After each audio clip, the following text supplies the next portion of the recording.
Bismillahirrahmanirrahim. Assalamualaikum warahmatullahi wabarakatuh. Alhamdulillah, berjumpa kembali di channel Hikayat Muslim. Syukur alhamdulillah, mari kita panjatkan kehadirat Allah Subhanahu wa taala yang telah melimpahkan berbagai kenikmatan kepada kita semua, nikmat iman, Islam, kesehatan serta karunia-Nya, sehingga kita masih bisa belajar bersama dalam keadaan sehat walafiat. Amin. Sholawat serta salam mari kita haturkan kepada junjungan Nabi besar kita, Nabi Muhammad SAW, beserta keluarganya dan para sahabatnya. Pada kesempatan hari ini, mari kita ngaji bersama tentang persiapan bekal menghadapi kematian. Bicara tentang sakaratul maut, artinya kita bicara tentang kematian. Dan kalau kita bicara tentang kematian, maka di dalam Al-Quranul Karim Allah Subhanahu wa ta'ala menjelaskan bahwa kullu nafsin dha'iqatul maut. Setiap jiwa itu pasti akan mengalami sebuah kematian. Siapapun Anda, apakah Anda seorang pejabat, pemimpin, ataukah Anda rakyat? Apakah Anda orang kaya, bergelimang harta, ataukah Anda seorang yang miskin dan serba kekurangan dan memakan apa adanya? Apakah Anda anak kecil, orang dewasa, atau sudah tua? Apakah Anda laki-laki dan perempuan, semua akan merasakan kematian. Bahkan orang yang mulia atau jauh lebih mulia di antara kita, para nabi, para rasul, para ulama, mereka sudah merasakan apa yang disebut dengan kematian. Dan setiap hari kita bisa saksikan banyak orang yang mengalami kematian di sana di sini. Apakah Anda melihat secara langsung orang yang sedang sakaratul maut? Ataukah Anda dihabarkan ada tetangga Anda yang sedang meninggal atau sudah meninggal? Artinya bahwa kematian merupakan sebuah kepastian. Dan Allah Subhanahu wa ta'ala berfirman, "Waja'at sakratul mauti bil haqq, dzalika ma kunta minhu tahid." Sungguh telah datang kepada siapapun sakaratul maut, rasa sakit saat kematian, bil haq, dan itu benar adanya. Dan itulah yang membuat seseorang lari dari kematian itu. Ma'asyiral muslimin yang dimuliakan Allah Subhanahu wa ta'ala, kalau kita sudah tahu bahwa kematian sebuah kepastian dan datang kepada kita pun tanpa ada sebuah pemberitahuan, dan kematian bukan akhir dari sebuah perjalanan, maka selayaknya seorang muslim sudah harus persiapan. Dan Nabi SAW mengatakan, al-kayyis man dana nafsah wa amila lima ba'dal maut, bahwa orang yang cerdas adalah orang yang senantiasa introspeksi diri. Harusnya hari ini lebih baik daripada hari kemarin, bulan ini harus lebih baik daripada bulan kemarin, dan tahun ini harus jauh lebih baik dibandingkan tahun kemarin. Kemudian wa amila lima ba'dal maut, berusaha untuk mempersiapkan bekal untuk kematian kita. Makanya ketika Ali bin Abi Thalib radhiyallahu an ditanya tentang makna daripada takwa, maka beliau mengatakan takwa itu al-khaufu minal jalil. Seseorang takut kepada Allah Subhanahu wa ta'ala. Wal amalu bitazil, seseorang berusaha untuk mengamalkan apapun yang diperintah Allah Subhanahu wa ta'ala. Wal qana'atu bil qalil, seseorang berusaha untuk qana'ah, merasa cukup dari pemberian Allah Subhanahu wa ta'ala, kecil ataupun besar.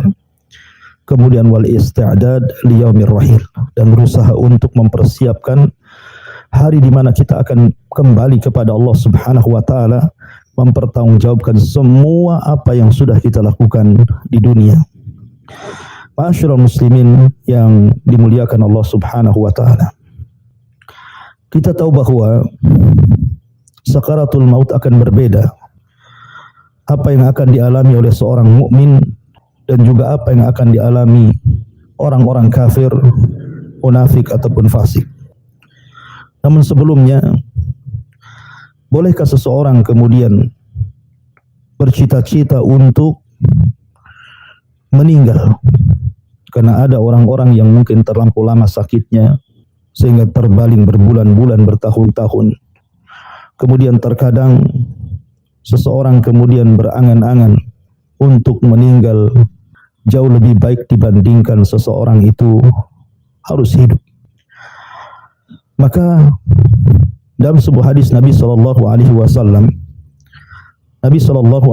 bersabda dalam sebuah doa yang beliau selalu panjatkan, ahyini ma alimta al-hayata khairan li wa tawaffani idza alimta al-wafata khairan li.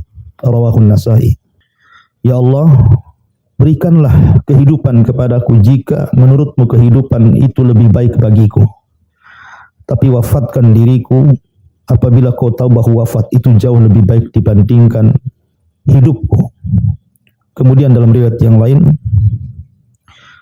Nabi SAW juga mengatakan apabila seseorang sudah tidak tahan hidup karena sebuah fitnah ataupun sakit atau apa yang menghalangi dia untuk lebih baik mati dibandingkan hidup, maka Nabi SAW mengajarkan doa, Allahumma ahyini ma kanatil hayatu khairan li wa tawaffani idza kanatil wafatu khairan li. Ya Allah, hidupkan diriku jika kehidupan itu lebih baik bagiku, dan wafatkan diriku jika wafat itu jauh lebih baik dibandingkan diriku. Artinya ini kalau harus memang terpaksa seseorang itu karena sudah tidak tahan hidup, mungkin karena sakit yang berkepanjangan, atau mungkin karena fitnah yang tidak bisa ia hadapi, seperti yang terjadi kepada Umar bin Khattab radhiyallahu an ketika dihadapkan dengan fitnah kekuasaan, maka dia pun berdoa seperti apa yang diajarkan Nabi SAW.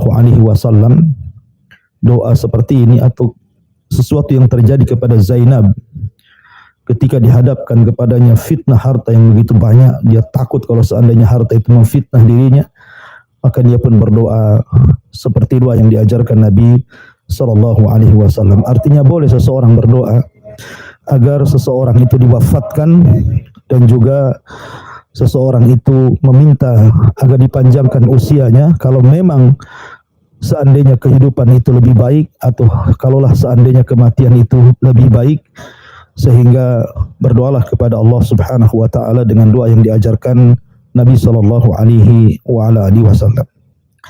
Ma'asyiral muslimin yang dimuliakan Allah Subhanahu wa taala.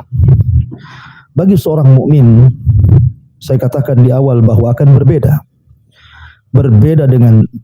dengan perbedaan yang sangat jauh dengan kematian seorang kafir. Perhatikan ketika Allah Subhanahu wa taala mengkisahkan tentang kaum Fir'aun. Allah Subhanahu wa taala mengatakan, kam taraku min jannati wa uyun wa zuru'i wa maqamin karim wa na'matin kanu fiha fakihin kadzalika awrathnaha qauman akharin. Dalam surah Ad-Dukhan ayat 25 sampai 28 Allah mengatakan, berapa banyak mereka kaum Fir'aun dan kaumnya yang meninggalkan istana-istana dan kenikmatan-kenikmatan mata air, kemudian ladang-ladang dan tempat-tempat yang sangat mulia, dan kenikmatan yang Allah Subhanahu wa taala anugerahkan yang mereka kehendaki, tetapi Allah Subhanahu wa taala tenggelamkan Fir'aun dan seluruh bala tentaranya. Kemudian kenikmatan dunia, kadzalika awrathnaha liqauman akharin, begitulah kami wariskan kehidupan yang mereka tinggalkan kepada kaum yang lainnya. Artinya bahwa orang-orang seperti Fir'aun dan bala tentaranya yang kufur, mereka merasa bahwa mereka tidak akan meninggal, tidak akan mati. Akan tetapi semua manusia harus mati. semua manusia harus meninggalkan dunia. Lihat apa yang terjadi. Kemegahan dunia mereka tinggalkan. Kemegahan nikmat mereka tinggalkan dan mereka wariskan kepada umat setelahnya. Begitulah kematian. Dan hakikat kehidupan itu at-tajmi' wa tafriq. Kita kumpulkan harta, setelah itu kita tinggalkan. Betapa banyak orang yang semasa muda dia menghabiskan waktunya hanya mencari dunia, tapi setelah tua dunia sudah diraihnya, tiba-tiba dia tinggalkan karena kematiannya. Kemana harta ini? Harta ini justru diwariskan terkadang oleh orang-orang yang tidak bermanfaat sama sekali bagi pewarisnya. Na'udzubillah. Di sini Allah Subhanahu wa taala contohkan Fir'aun. Makanya kenapa Nabi SAW mengatakan, "Man ahabba liqa Allah, ahabba Allahu liqa'ah. Wa man kariha liqa Allah, kariha Allahu liqa'ah." Barang siapa yang cinta berjumpa dengan Allah, Allah cinta berjumpa dengan dia. Barang siapa yang benci berjumpa dengan Allah, maka ia akan dibenci perjumpaannya dengan Allah Subhanahu wa taala. Maknanya, siapa yang cinta berjumpa dengan Allah, karena ketika di masa kehidupan dunia dia investasikan semua kekayaannya untuk akhiratnya. Dengan hartanya dia bangun masjid supaya membangun istana di surga. Dengan kekayaannya dia membangun sarana-sarana pendidikan dakwah. Dengan kekayaannya dia memberikan sedekah kepada fuqara wal masakin dan juga sayang dengan anak-anak yatim. Membantu keluarganya dalam rangka silaturahim dan begitu seterusnya. Sehingga walaupun dihabiskan seluruh harta kekayaannya di dunia, tapi harapannya mendapatkan ganti yang lebih baik di akhirat. Maka orang yang seperti ini saat detik-detik sakaratul maut akan cinta berjumpa dengan Allah dan Allah pun akan cinta berjumpa dengan dia. Tapi siapa yang kehidupan dunianya dihabiskan hanya untuk berpoya-poya, bermaksiat kepada Allah Subhanahu wa taala. Dia bangun dengan kekayaannya istana di dunia, tanah-tanah luas di dunia. Dia kumpulkan uangnya di ATM dan bank-bank yang terkadang tidak ada manfaatnya, hanya disimpan saja. Maka saat detik-detik wafatnya, dia tidak punya tabungan untuk akhiratnya. Dia tidak punya istana di sorga, dia tidak punya kebun di sorga, dia tidak punya kenikmatan di sorga. Maka ketika itu dia sangat membenci berjumpa dengan Allah karena harus meninggalkan kekayaannya di dunia. Maka ketika seperti itulah Allah akan benci berjumpa dengan dia. Kematian bagi seorang mukmin adalah istirahat baginya. Bagaimana Allah Subhanahu wa taala ketika berfirman di dalam Al-Qur'an, "Fama bakat alaihimus sama wal ardu wa ma kanu munzarin." Kematian Fir'aun dan bala tentaranya tidak membuat nangis langit dan bumi. Dan mereka sedang menunggu apa yang mereka janjikan kepada yang Allah berikan kepada mereka, yang mereka tunggu-tunggu berupa ditenggelamkannya mereka di Laut Merah. Dan mereka tenggelam dalam kondisi kekufuran. Sebagian para ulama mengatakan seperti Imam Mujahid, "Innas sama wal arda yabkiyani 'alal mu'min." Sesungguhnya langit dan bumi itu akan menangis saat kematian seorang mukmin. Sebagaimana langit dan bumi tidak akan menangis karena kematian orang kafir seperti Fir'aun dan juga bala tentaranya. Hal yang sama dikemukakan oleh Abdullah ibn Abbas radhiyallahu anhuma.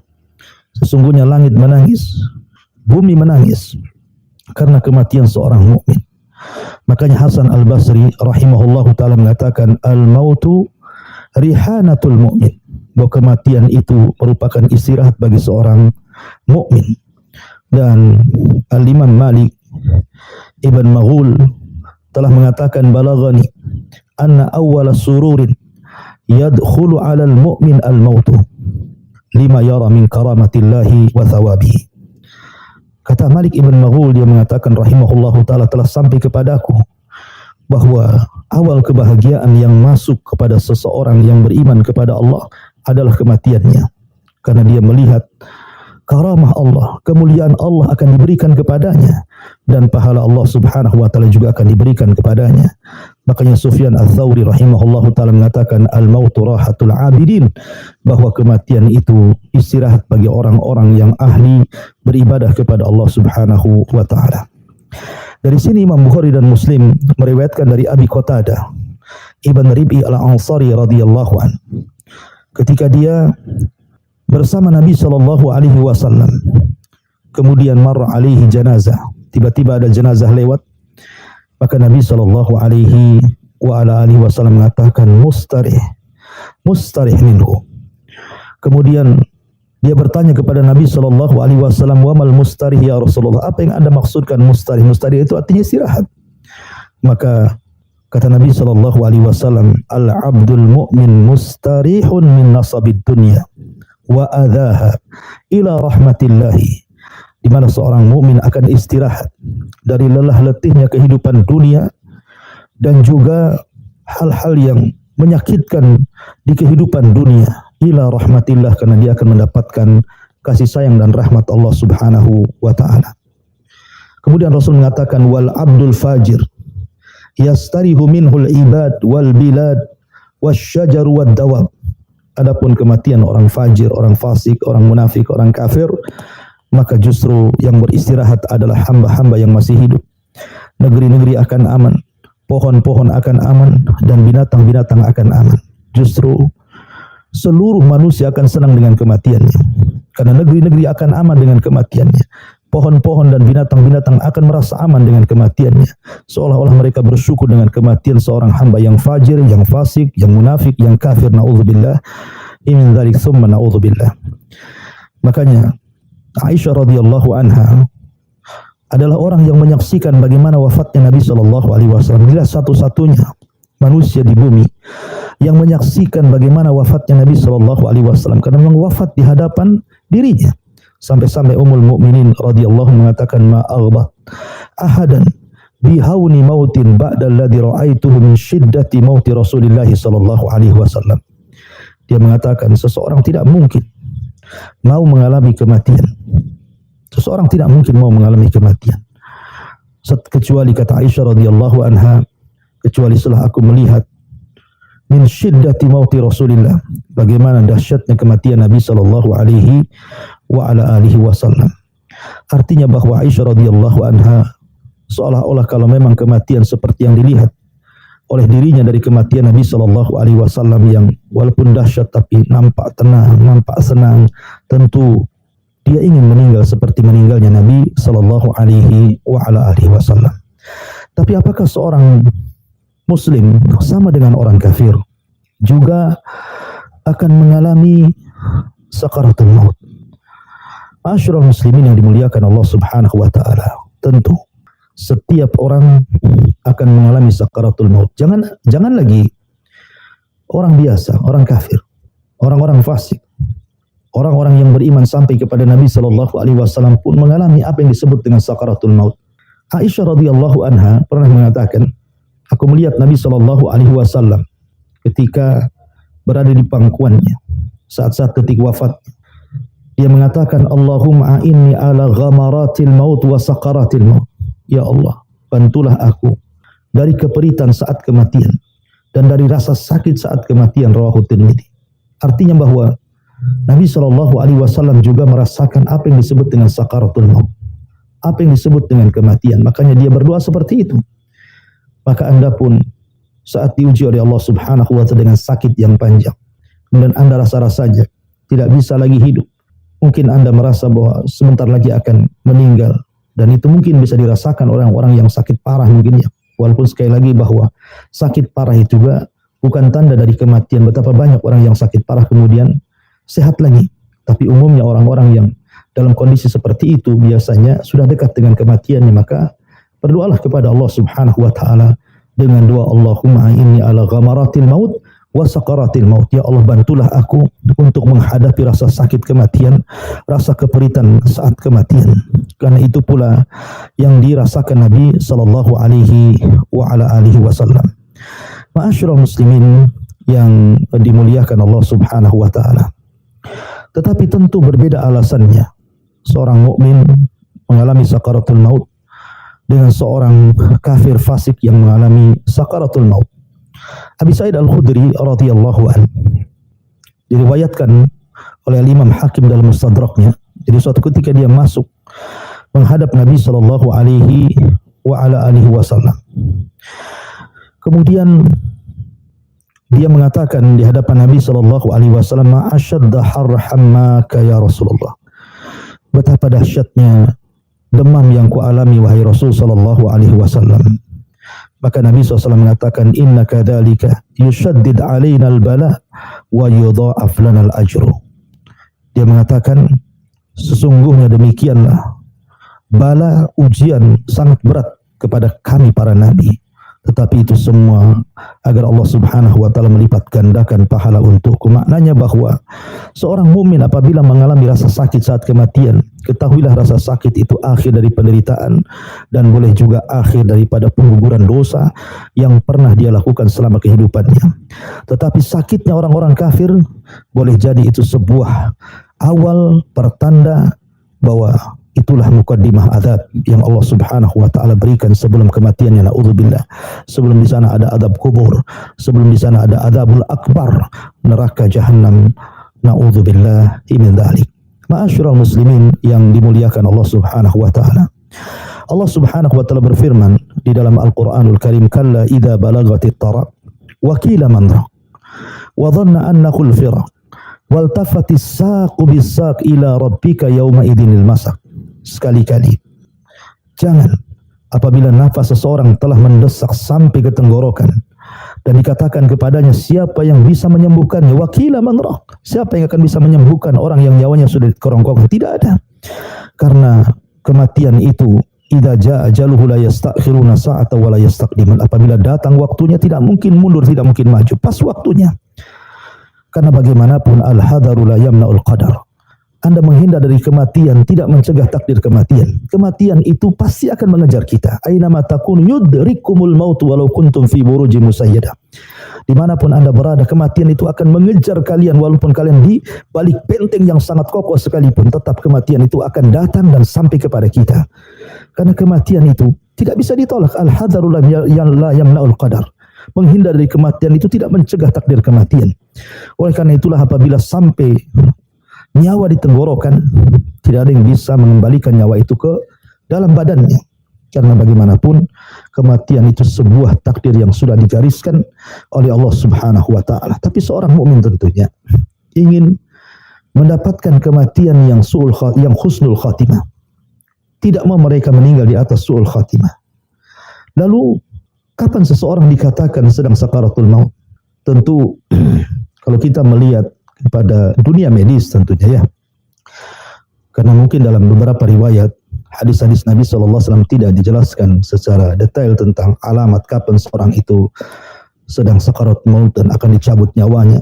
Ada yang mengatakan ini dalam menurut penelitian medis saja ya, bahwa orang yang sedang sakaratul maut ketika nafas semakin berat. Ketika nafas semakin berat. Ya itu pun diisyaratkan, diungkapkan dalam surah Al-Qiyamah.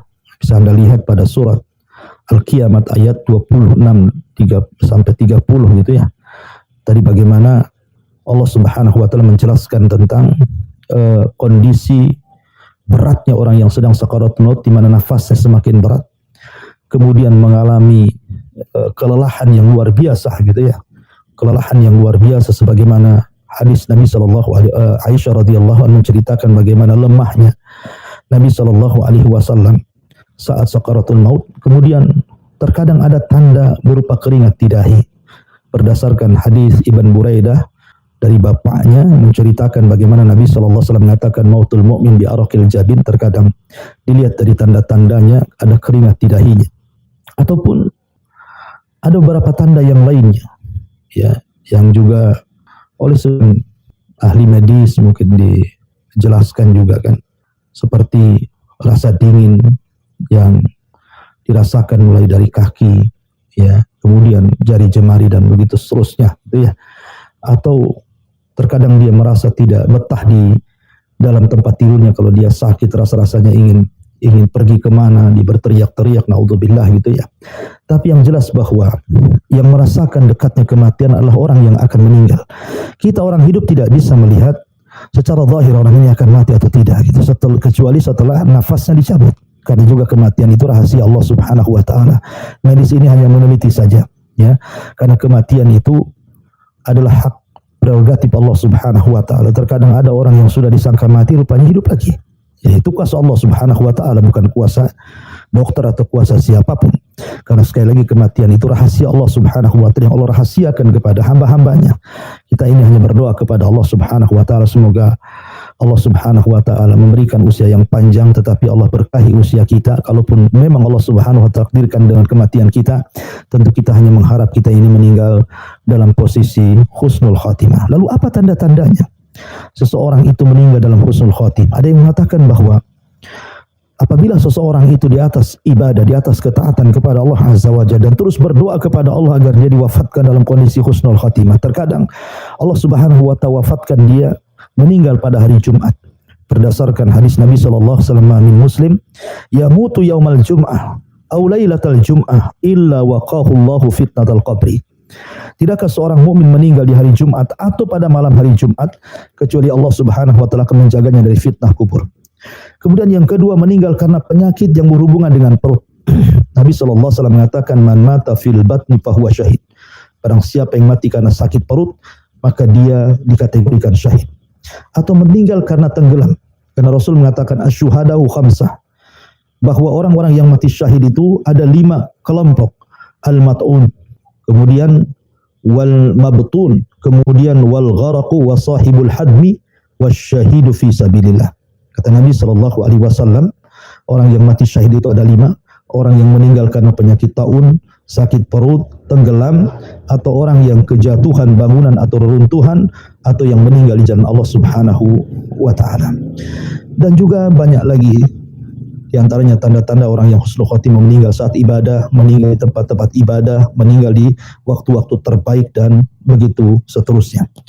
Ma'asyiral muslimin yang dimuliakan Allah Subhanahu wa taala.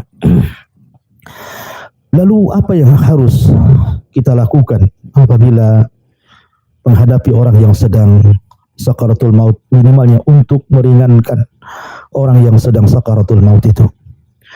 Yang pertama, talkinlah dia dengan kalimat la ilaha illallah. Talkinkan dia dengan kalimat la ilaha illallah. Dan tidak ada kalimat yang mudah diucapkan orang sedang sakaratul maut melebihi la ilaha illallah. La ilaha illallah. Tidak akan bisa, kalimat yang susah diucapkan. Tapi kalimat ini bisa diucapkan. Aneh, bin ajaib.